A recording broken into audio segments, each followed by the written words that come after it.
नमस्कार साथियों, वरिष्ठ अध्यापक भर्ती परीक्षा 2024 संस्कृत शिक्षा विभाग। साथियों, बस अब मुश्किल से कुछ ही समय आपकी एग्ज़ाम में शेष है और बहुत ही अच्छी आपकी तैयारी चल रही होगी। लास्ट टाइम है, बस इतना कहूँगा कि जिस गति से चल रहे हो, जिस ढंग से आप तैयारी करते हुए आ रहे हो, उसी ढंग में लगे रहना। निराश हताश न होना कि मेरा कोर्स नहीं हुआ या मुझे कुछ याद नहीं है। अब ठीक है, जो समय आपने दे दिया तैयारी में, जो दे दिया वो दे दिया। स्थिर बने रहें, अब जहाँ हैं वहाँ बने रहें, जैसे पढ़ रहे हैं वैसे पढ़ते रहें, रिवीजन करते रहें, जो पढ़ लिया उसको रिवीजन करके फ्री करें। बाकी तनाव से बचें, ज़्यादा तनाव लेंगे। अब सारा खेल मानसिकता का है, सारा खेल मानसिकता का है।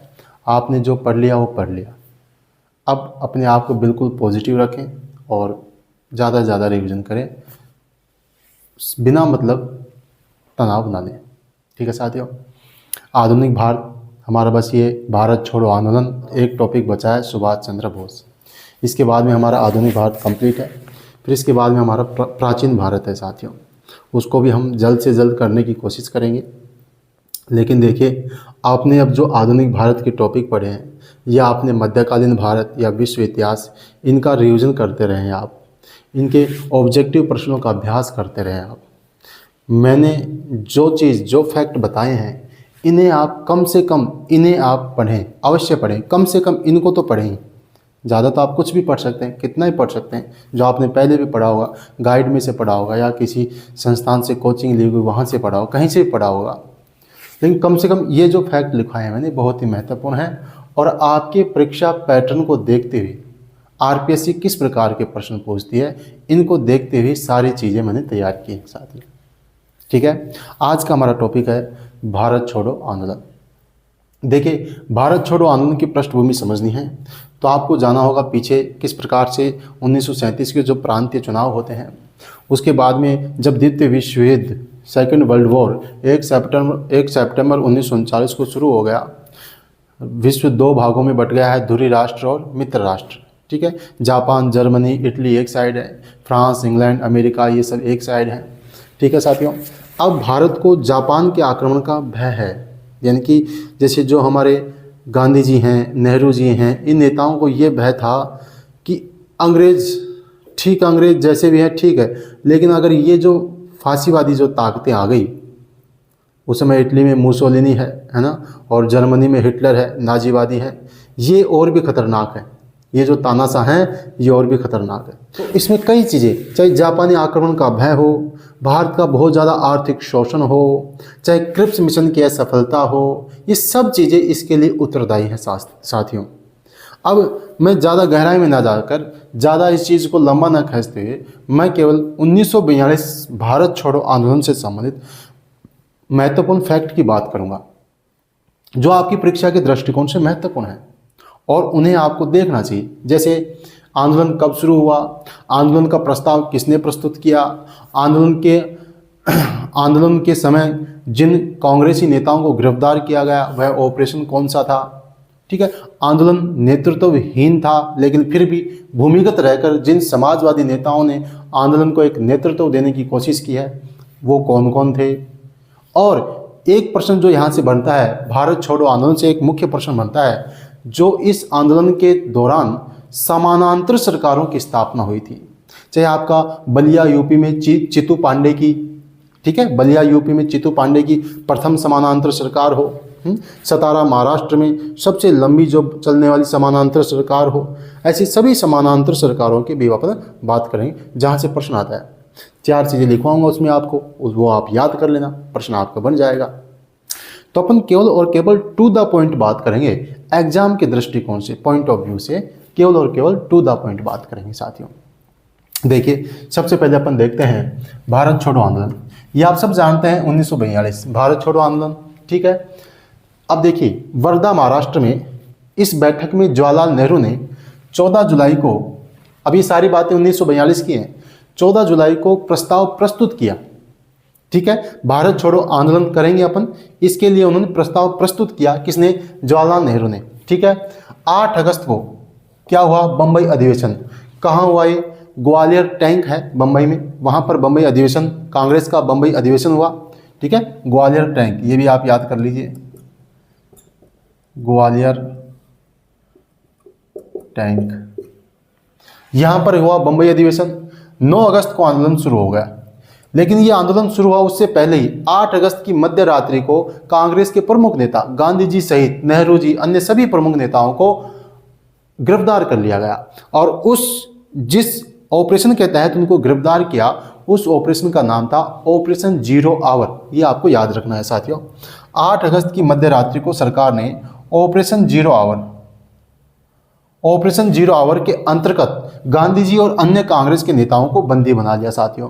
अब गांधी जी को कहाँ रखा था? गांधी जी को आगा खां पैलेस पूना में रखा था। इसी प्रकार नेहरू जी को कहाँ रखा था? अहमदनगर जेल में रखा था। वहीं अहमदनगर जेल, जहां पर नेहरू जी ने भारत की खोज डिस्कवरी ऑफ इंडिया नामक पुस्तक लिखी थी। दोनों नेताओं की जेल आपको याद रखनी है।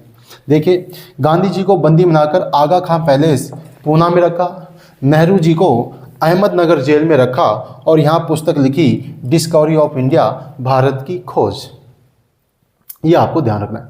आंदोलन कैसा है? नेतृत्व विहीन है, ध्यान रखें। यद्यपि नेतृत्वहीन है, फिर भी कई समाजवादी नेताओं ने, चाहे आपके जेपी नारायण हो, ठीक है, अच्युत पटवर्धन हो, अरुणा आसिफ अली हो, इन सब ने इसको भूमिगत रहकर नेतृत्व दिया है साथियों, और उनकी अपन बात करेंगे। ठीक है, सभी समाजवादी नेता और जिन्होंने नेतृत्व दिया, सभी समाजवादी नेताओं का नाम, और उसके बाद देखेंगे समानांतर सरकारें कहाँ कहाँ स्थापित की गई थी। ठीक है साथियों, ये आप नोट कर लें, इसका स्क्रीनशॉट ले लें। 14 जुलाई को प्रस्ताव प्रस्तुत किया वर्धा बैठक में जवाहरलाल नेहरू ने। ये आप ध्यान रखें, जवाहरलाल नेहरू ने वर्धा बैठक में। ठीक है, 8 अगस्त को बम्बई अधिवेशन में पारित किया ग्वालियर टैंक। एक चीज और आप नोट करें, बम्बई अधिवेशन, इस अधिवेशन की अध्यक्षता किसने की?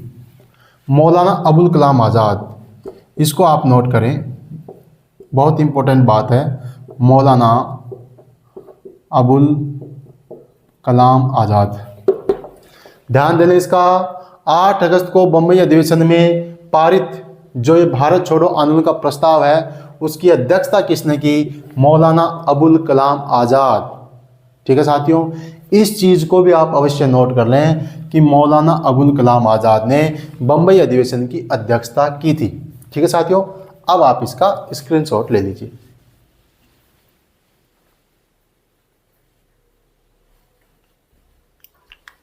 ठीक है, अब देखते हैं अपन कहाँ कहाँ जो समाजवादी नेता हैं उनके नाम क्या हैं।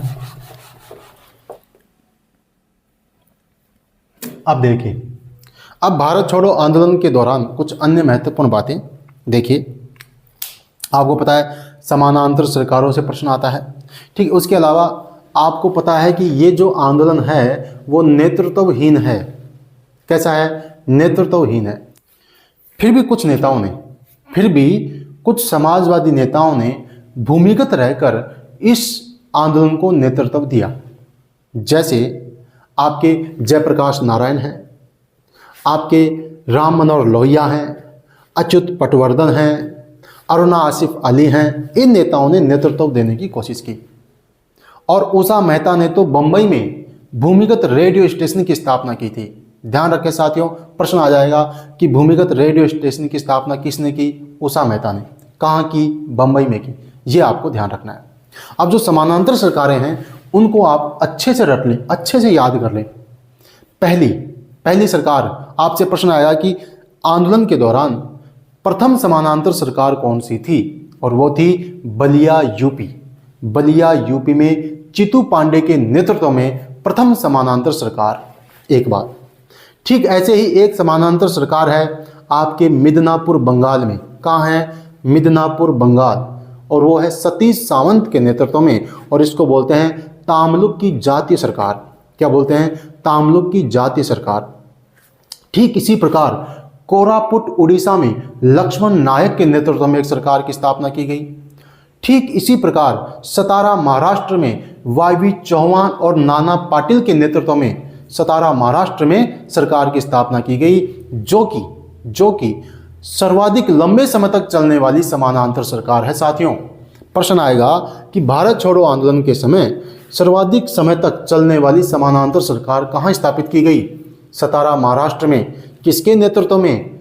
वाईवी चौहान और नाना पाटिल के नेतृत्व में।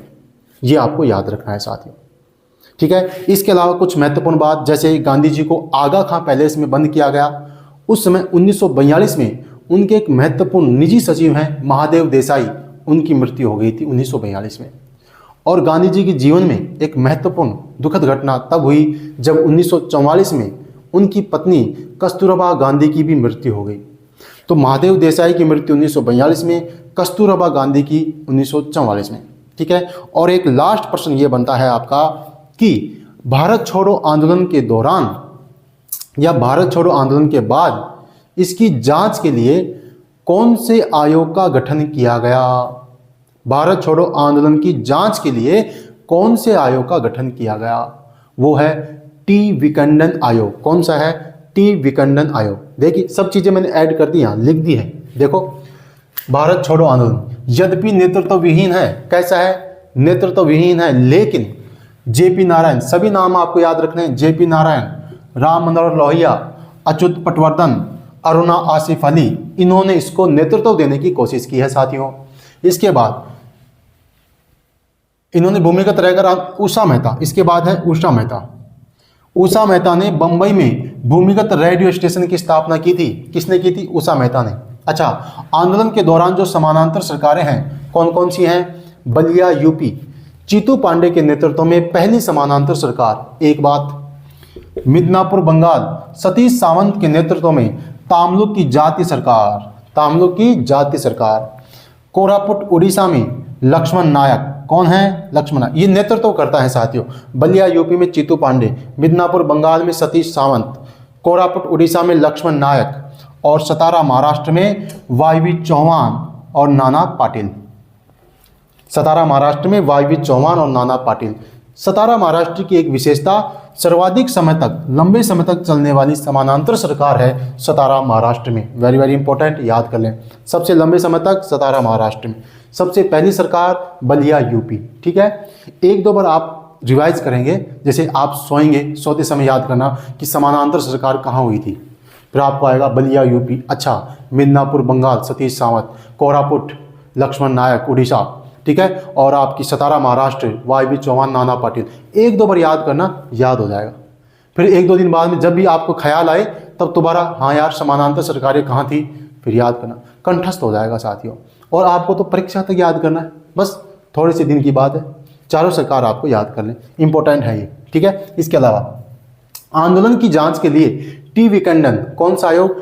टी विकंडन आयोग की स्थापना की गई थी। याद कर लें, टी विकंडन आयोग का गठन किया गया था। टी विकंडन आयोग, टी विकंडन आयोग, ठीक है। और महादेव देसाई की मृत्यु 1942, कस्तूरबा गांधी की 1944। इसका आप स्क्रीनशॉट ले लें, पूरे का आराम से स्क्रीनशॉट ले लें, और जो फैक्ट आपके याद नहीं है उसको आप याद कर लें साथियों। ये सभी महत्वपूर्ण फैक्ट मैंने आपको दिखाए हैं, सभी इंपॉर्टेंट हैं, सभी इंपॉर्टेंट है। एक बार आराम से आंख बंद करके आप याद करना, याद हो जाएंगे। आंदोलन में बहुत सी बातें हैं, इसकी पृष्ठभूमि में बहुत सी बातें हैं, बाद में भी बहुत सी बातें हैं, लेकिन आपका इतना लंबा सिलेबस है ग्रेड सेकंड का, तो मैंने महत्वपूर्ण चीज़ें बताई है कि यहाँ से प्रश्न कहाँ से आ सकता है, तो इनको आप अवश्य याद कर लें साथियों, ठीक है। तो जैसे वर्धा महाराष्ट्र में जवाहरलाल नेहरू ने जुलाई में प्रस्ताव प्रस्तुत किया, एक तो वो, और एक ग्वालियर टैंक में बंबई अधिवेशन की अध्यक्षता किसने की? मौलाना अबुल कलाम आज़ाद ने। ये दोनों फैक्ट जो मैंने आपको पहले बताए उनको भी याद रखना, ठीक है साथियों। और मिलते हैं नए टॉपिक के साथ, तब तक के लिए जय हिंद, जय भारत।